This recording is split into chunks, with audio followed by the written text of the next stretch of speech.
Pour démolir le pont, on a une préparation en amont à faire.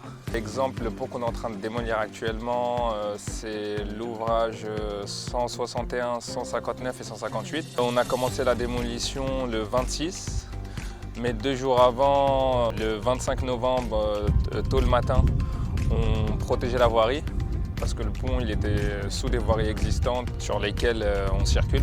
Donc on fait une demande d'arrêté bien en amont, on déroule le géotextile, on met de la couche de forme sur une certaine épaisseur, là en l'occurrence c'était sur 50 cm, pour que lorsque les gravats ils tombent au sol du tablier ou de l'encorbellement, il n'y a pas de dégâts sur les voiries existantes. Pour le démolir, nous on le démolit avec 4 pelles, 2 pelles de 30 tonnes et 2 pelles de 50 tonnes, qui sont équipées de pinces de cisaillement et de broyeurs. Le pont, on commence toujours par démolir l'encorbellement sur les 2 extrémités du pont.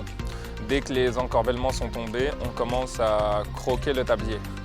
Le tablier, en sachant que la petite difficulté, c'est qu'à l'intérieur du tablier, on a des aciers précontraints qui sont très durs à couper. Lorsqu'on fait tomber les encorbellements et l'âme du pont, on a ensuite des travaux qui se font au sol, avec en l'occurrence une pelle qui est équipée d'une pince à ferraille, qui est faite que pour couper la ferraille, qu'on envoie ensuite dans des bennes à ferraille pour les exporter à l'extérieur du chantier. Ensuite, on a toute une partie broyage du béton, avec 2 pelles qui sont équipées de broyeurs, qu'on concasse, qui par la suite iront dans un concasseur, qu'on concassera sur du 0,31,5 pour l'utilisation de la future plateforme RATP.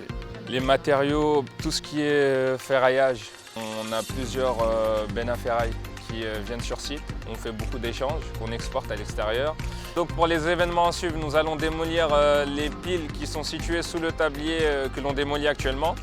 Dans un second temps, les fondations des piles jusqu'à moins 2 mètres.